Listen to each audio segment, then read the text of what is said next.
Next up on Boring Gear Reviews, we have the Power from Mountainking Electronics.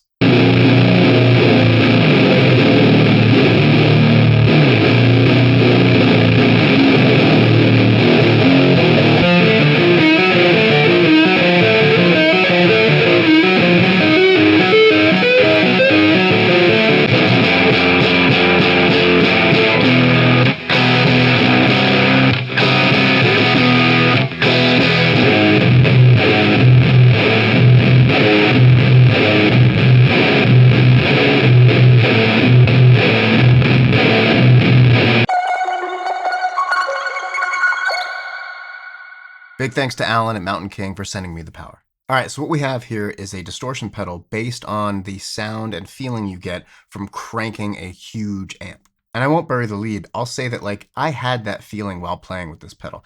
It feels very kind of visceral and massive, and it was just like a joy to play. It brought me back to that feeling of being 16 with a bunch of my friends in a 8x10 room, all of us with full stacks cranked, way too loud, just massacring our ears. It gave me that sort of joy and excitement to play this thing. So it is a distortion pedal, but it definitely gets into fuzz territory. So for controls, we have output, which will control the overall output of the pedal while it's on. Next, we have headroom, and this is kind of like a bias or power sag control, where the more clockwise you turn it, the more clean headroom there is. So obviously it's still going to distort, but it stays a little more open, a little less compressed, a little less fuzzy or saturated. And then the more counterclockwise you turn it, the more it kind of squashes it, brings that ceiling down. So it's going to compress more, it's going to saturate more, it's going to feel a little dirtier, a little grittier. I love a headroom control on a distortion pedal. I think they should all have it. Next up, we have drive, which will obviously control the amount of gain in the pedal. And on the bottom row, we have our EQ section. So the cool thing here is you can engage it on or off with this switch in the middle, labeled filter in or out. On the left, we have slope, which is kind of like your high and low balance. So counterclockwise for more low end, clockwise for more high end. Over here on the right side, we have a notch control, and you can think of this as like a mid-range control. But very cool is that these are both very interactive with one another. So you get different frequency settings based on where they are in relation to one another. For today's demo, I'm using my 2021 Dunable Yeti Custom, and this has Dunable Grizzly pickups that are custom wound to be low output and unpotted.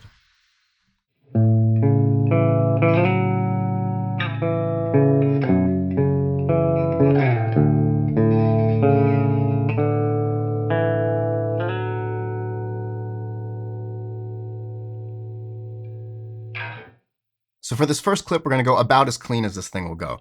So we're going to do the output at noon. We're going to max the headroom, and we're going to have the drive at 8 o'clock. It's like the first dot. And we are going to have the filter out. So we're not engaging the EQ here at all. And for this clip, we're going to be using the split coil setting on the guitar. This is a type of sound I love, but honestly, you don't get from a lot of pedals. It is really thick and bottom heavy, but still very clangy and defined.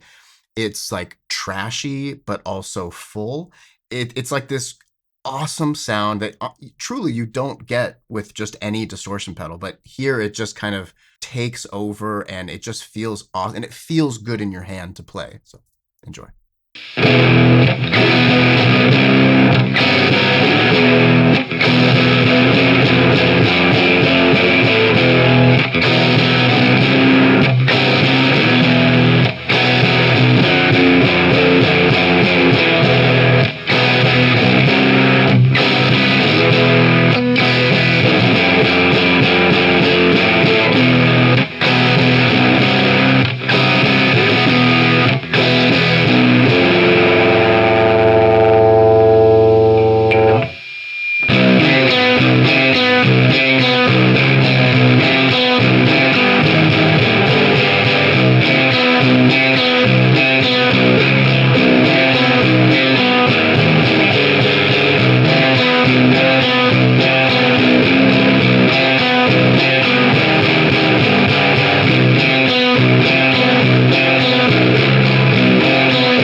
Okay, in this next clip, we're going to go for way heavier sound. So we're going to have the output around 1 or 2 o'clock. We're going to roll off the headroom completely. The lower you go in the headroom, the more you'll increase the output. There is a small volume drop but there's plenty of room here. No worries about that. And we're going to max the drive. We are going to engage the filter, and we're going to have the slope maxed completely, so a good deal of high end. And we're going to have the notch at like 3 or 4 o'clock, so a bunch of mid-range too. After that, we'll have the Mercury7 from Meris for some like plate reverb.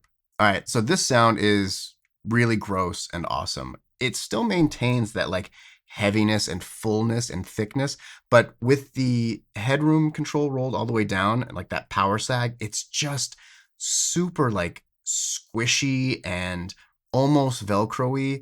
There's like this tearing aspect, but it's like, it's very squishy, but like not soft squishy. It's just like saturated, I guess is the word that I'm looking for. Really like a dense sound. And again, like this won't come across if you're listening on your phone or maybe in headphones, depending on where you're listening. But like this is a pedal where you really feel it as you're playing. It feels very, I say this every once in a while, but like it does feel very amp-like. It has that quality of like being very present and focused and in the room. And in this clip, also notice how brilliantly it handles these low notes and then how clean and gorgeous and kind of searing the high end stuff is.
And in this last clip, we're going to switch things up a little bit. For this clip, I'm going to use my 2024 CME Squier Bass 6. So we're going to go for like a pretty gritty sound. We're going to have the output at 3, the headroom at 1, the drive at 11, and then we're going to engage the filter as well, and it'll be slope at 10 or 11, and the notch at 2. So here we'll start with the volume rolled back, and it gets clean, just like a little bit of dirt and grit, really awesome. Then as I roll up the volume, you'll hear this big, kind of very filthy, aggressive bass sound. To be honest, this was a sound I really got lost in. I just wanted to play it over and over and over. The combination of the bass 6 and this pedal was just out of this world. Sometimes I find with distortion and bass or guitars tuned like below B, it can get a little mushy or flubby and you kind of lose some of the focus and definition. Not the case with the power. It is like very focused, very defined. Like it really knows exactly what it is and is presenting it in like a perfect way. So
And that's a wrap on the Mountainking Electronics Power. Honestly, I can't say enough good things about it. It feels great in your hand. It has like a very kind of like a satin semi-textured finish on the black, and then this like really popping, red screen printing on top. I love the aesthetic with the way the font of the Power logo and then the knobs. It just makes it, there's like this 8-bit quality going on, like a retro Atari thing happening. Plus, it like looks super evil and sounds even more so.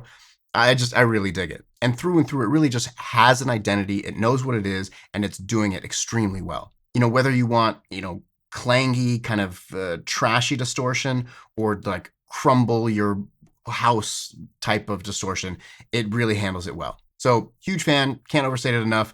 If you dig the content, please consider hitting that like, subscribe, comment, share, all that stuff. I appreciate it. Or if you really dig it, consider becoming a member. We have a giveaway coming up once we hit 2,000 subscribers. So subscribe, follow me on Instagram, don't miss that. And as always, links for everything I'm using in the description below. So check out Mountainking Electronics, see the rest of their catalog, awesome stuff. And I will see you next video. Peace.